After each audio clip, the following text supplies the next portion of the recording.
ಮೂಡಲಕೆರೆನ ಸುದ್ದಿ ವಾಹಿನಿಗೆ ಸ್ವಾಗತ. ಇದು ನಿಮ್ಮ ವಿಶ್ವಾಸ ಸುದ್ದಿಯ ಪ್ರತೀಕ. ಈ ದಿನ ನಮ್ಮ ಮುಳಬಾಗಿಲು ತಾಲೂಕು ಮಿಣಜೇನಹಳ್ಳಿ ಏನು ಅವನಿ ಹೋಬಳಿಯಲ್ಲಿ ಬರುತ್ತೆ. ಇಲ್ಲಿ ನಾನು ನಮ್ಮ SP ಅವರು ಹಾಗೂ ನಮ್ಮ DHO ಅವರು, ಹೆಲ್ತ್ ತಂಡ, ತಹಸೀಲ್ದಾರ್, ನಮ್ಮ ಡೆಪ್ಟಿ ಸೆಕ್ರೆಟರಿ, ಜಿಲ್ಲಾ ಪಂಚಾಯತಿ ಅವರೆಲ್ಲ ಭೇಟಿ ನೀಡಿದ್ದೇವೆ.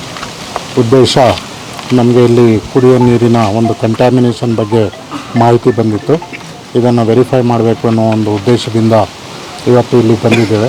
ಪ್ರಮುಖವಾಗಿ ಈ ಒಂದು ವಿಲೇಜಲ್ಲಿ ಈ ಒಂದು ಕಳೆದ 7 ದಿನದಿಂದ ಆರೋಗ್ಯದಲ್ಲಿ ಏರುಪೇರಾಗಿ ವಾಂತಿ ಭೇದಿಯಿಂದ ವೆಂಕಟರಮಣಪ್ಪ 65 ವರ್ಷ ಇವರು ಮೃತರಾಗಿರ್ತಾರೆ. ಆದರೆ ಅವರ ಮನೆಗೆ ನಾವು ವಿಸಿಟ್ ಮಾಡಿದ್ವಿ. ಅಲ್ಲಿ ನಾವು ವಿಚಾರಿಸಿದಾಗ ವಯೋಸಹಜವಾಗಿ ಅವರಿಗೆ ಈ ರೀತಿ ಆಗಿದೆ ಅನ್ನುವಂಥ ಒಂದು ಅಂಶ ಕಂಡು ಬಂದಿದೆ. ಅದಾದ ನಂತರ ನಮ್ಮ ಇದೇ ವಿಲೇಜ್ನ 4 ಜನ ಹಾಸ್ಪಿಟ್ಲಲ್ಲಿ SNR ಹಾಸ್ಪಿಟ್ಲಲ್ಲಿ ಅಡ್ಮಿಟ್ ಆಗಿದ್ದಾರೆ. ಇಬ್ಬರು KGF ಅಲ್ಲಿ, ರಾಜಮ್ಮ, ರತ್ನಮ್ಮ, ಜಯಮ್ಮ, ವೆಂಕಟಮಣಿಯಪ್ಪ, ಅಮರಪ್ಪ ಅಂತ. ಸೊ ಈಗಾಗಲೇ ಇವರು ಹಾಸ್ಪಿಟ್ಲಲ್ಲಿದ್ದು ಅವರು ಹೆಲ್ತ್ ಸಹ ಅಂಡರ್ ಕಂಟ್ರೋಲ್ ಇದೆ.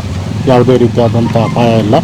ಅವರಿಗೆ ಟ್ರೀಟ್ಮೆಂಟನ್ನು ನಾವು ತೀವ್ರ ನಿಗಾ ಘಟಕದಲ್ಲಿ ನಾವು ನೋಡ್ಕೊಳ್ತಾ ಇದ್ದೀವಿ. ಯಾವುದೇ ರೀತಿಯಾದಂಥ ಸಮಸ್ಯೆ ಆಗದಂತೆ ಅವರ ಬಗ್ಗೆ ಎಚ್ಚರ ವಹಿಸಿ ಕ್ರಮ ವಹಿಸ್ತೇವೆ. ಜೊತೆಗೆ ಕುಡಿಯೋ ನೀರಿನ ಒಂದು ವಿಷಯದ ಬಗ್ಗೆ ಗ್ರಾಮಸ್ಥರು ನನ್ನ ಗಮನಕ್ಕೆ ತಂದಿದ್ದಾರೆ. ಪ್ರಮುಖವಾಗಿ ಪಂಚಾಯತಿ ಮೆಂಬರ್ ಸಹ ಇಲ್ಲಿ ಎಲ್ಲ ಬಂದಿದ್ದಾರೆ. ಅದರಲ್ಲಿ ಪ್ರಮುಖವಾಗಿ ನಾವು ನೋಡಿದಾಗ ಓವರ್ ಹೆಡ್ ಟ್ಯಾಂಕಿಂದ ಏನು ನೀರು ಬರುತ್ತೆ ಅದು ಡ್ರೈನೇಜಿಂದ ಪಾಸ್ ಆಗ್ತಾ ಇದೆ. ಅಲ್ಲಿ ಪೈಪ್ಲೈನ್ ಇರೋದರಿಂದ ಕಂಟಾಮಿನೇಷನ್ ಆಗಿದೆ ಅನ್ನೋದನ್ನು ಗಮನಕ್ಕೆ ತಂದಿದ್ದಾರೆ. ಎರಡನೇ ವಿಚಾರ, ನಮ್ಮ ವಾಟರ್ ಟ್ರೀಟ್ಮೆಂಟ್ ಪ್ಲ್ಯಾಂಟ್ ಏನಿದೆ, ಕಳೆದ ಒಂದು 8 ದಿವಸದಿಂದ ಪ್ರಾರಂಭ ಮಾಡಿದ್ದಾರೆ. ಆದರೆ ಅದು ಸ್ವಲ್ಪ ಕಲುಷಿತ ಆಗಿದೆ, ಅಂದರೆ ಸರಿಯಾಗಿ ವರ್ಕ್ ಆಗ್ತಾಯಿಲ್ಲ. ಆ ನೀರನ್ನು ಬಳಸ್ತಾ ಇದ್ದಾರೆ ಅಂತ ಗ್ರಾಮಸ್ಥರು ದೂರಿದ್ದಾರೆ. ಇದಕ್ಕೆ ಈಗಾಗಲೇ ನಮ್ಮ DHO ಅವರು ಅವರ ಟೀಮನ್ನು ಇಲ್ಲಿ ಬಿಟ್ಟಿದ್ದಾರೆ. ಸರ್ವೆಲೆನ್ಸನ್ನು ನಡೆಸ್ತಾರೆ. ಎಂಟೈರ್ ಗ್ರಾಮದ ಒಂದು ಸಮೀಕ್ಷೆಯನ್ನು ಮಾಡಿ ವರದಿಯನ್ನು ನೀಡ್ತಾರೆ. ಜೊತೆಗೆ ನಮ್ಮ ಗ್ರಾಮೀಣಾಭಿವೃದ್ಧಿ ಇಲಾಖೆಯಿಂದ ನಮ್ಮ ಡೆಪ್ಟಿ ಸೆಕ್ರೆಟರಿಗೆ ಈಗಾಗಲೇ ಇನ್ಸ್ಟ್ರಕ್ಷನ್ ಕೊಟ್ಟಿದ್ದೀವಿ ಪೈಪ್ಲೈನನ್ನು ಇಮ್ಮಿಡಿಯೇಟ್ ಚೇಂಜ್ ಮಾಡೋದಕ್ಕೆ. ಜೊತೆಗೆ ಆ ಪೈಪ್ಲೈನನ್ನು ಚೇಂಜ್ ಮಾಡೋದರ ಜೊತೆಗೆ ಇಲ್ಲಿ ಉತ್ತಮವಾದಂಥ ಒಂದು ಕ್ವಾಲಿಟಿ ನೀರನ್ನು ಕೊಡೋದಕ್ಕೂ ಸಹ ನಾವು ಈ ಒಂದು ಟ್ರೀಟ್ಮೆಂಟ್ ಪ್ಲ್ಯಾಂಟ್ ಏನಿದೆ ಅದನ್ನು ರಿಪೇರಿ ಮಾಡಿಸಿ ಒದಗಿಸುವ ಅಲ್ಲಿವರೆಗೂ ಅದನ್ನು ನಾವು ಬಂದ್ ಮಾಡ್ತೀವಿ. ಅದರಲ್ಲಿ ಜೊತೆಗೆ ನಮ್ಮ ಸ್ಥಳೀಯ ಶಾಸಕರು ಸಹ ಈಗಾಗಲೇ ಸಮೃದ್ಧಿ ಮಂಜುನಾಥ್ ಅವರು ನನ್ನ ಜೊತೆ ಮಾತನಾಡಿದ್ದಾರೆ. ಈ ಗ್ರಾಮಕ್ಕೆ ಏನು ಅನುಕೂಲ ಆಗಬೇಕು ಮತ್ತು ನಮ್ಮ ಡಿಸ್ಟ್ರಿಕ್ಟ್ ಮಿನಿಸ್ಟರ್ ಸಹ ಮಾತನಾಡಿದ್ದಾರೆ, ಸುರೇಶ್ ಅವರು ಸಹ ಈಗಾಗಲೇ ಈ ಇಲಾಖೆ ವತಿಯಿಂದ ಏನೇನು ಸಹಾಯ ಮಾಡಬೇಕು ಕ್ರಮವನ್ನು ವಹಿಸೋದಕ್ಕೆ ನಮಗೆ ತಿಳಿಸಿರೋದ್ರಿಂದ ಖಂಡಿತವಾಗಿ ಇಲ್ಲಿ ಯಾವುದೇ ರೀತಿಯಾದಂಥ ಸಮಸ್ಯೆ ಆಗದಂತೆ ನೋಡಿಕೊಳ್ಳೋದು ನಮ್ಮ ಜವಾಬ್ದಾರಿ. ಇಲ್ಲಿನ ಗ್ರಾಮಸ್ಥರು ಯಾವುದೇ ಆತಂಕ ಭಯ ಪಡುವಂಥ ಅಗತ್ಯವಿಲ್ಲ. ಎಲ್ಲ ರೀತಿಯಾದಂಥ ಒಂದು ಅಗತ್ಯ ಕ್ರಮಗಳನ್ನು ಜಿಲ್ಲಾಡಳಿತ ತೆಗೆದುಕೊಳ್ಳುತ್ತೆ. ಜಿಲ್ಲಾ ಪಂಚಾಯತಿಂದ ಅಧಿಕಾರಿಗಳು ಇಲ್ಲೇ ಇರ್ತಾರೆ. ಸೊ ಹಲವಾರು ದೂರುಗಳು ನಮ್ಮ PDO ಬಗ್ಗೆ ಬರ್ತಾಯಿದೆ. ಸೊ ಅದನ್ನು ಎನ್ಕ್ವೈರಿ ಮಾಡಿ ನಾವು ಶಿಸ್ತು ಕ್ರಮ ಕೈಗೊಳ್ತೇವೆ.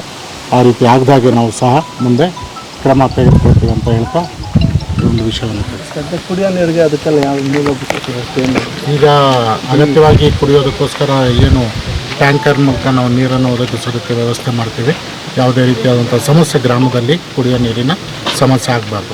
ಎಷ್ಟಂತ ಕುಟುಂಬಕ್ಕೆ ಸೊ ಈಗ ಇದು ನಾವು ಅಂಡರ್ ಇನ್ವೆಸ್ಟಿಗೇಷನ್ ಏನು ನಮ್ಮ DHO ಅವರು ಮತ್ತು ಪೊಲೀಸ್ ಅವರು ಈಗ ಈ ಒಂದು ಸಂಪೂರ್ಣವಾದಂಥ ವರದಿಯನ್ನು ಪಡ್ಕೊಳ್ತಾರೆ. ವರದಿ ಬಂದ ನಂತರ ಏನು ಕ್ರಮ ವಹಿಸಬೇಕು ಅದನ್ನು. Thank you. ಮೂಡಲಕೆರೆನ ಯೂಟ್ಯೂಬ್ ಚಾನಲ್ ಅನ್ನು ತಪ್ಪದೇ ಸಬ್ಸ್ಕ್ರೈಬ್ ಮಾಡಿ, ಲೈಕ್ ಮಾಡಿ, ಶೇರ್ ಮಾಡಿ. ನಮ್ಮ ಮುಂಬರುವ ಎಲ್ಲಾ ವಿಡಿಯೋಸ್ಗಳಿಗಾಗಿ ಪಕ್ಕದಲ್ಲೇ ಇರುವ ಬೆಲ್ ಬಟನ್ ಅನ್ನು ಒತ್ತಿ.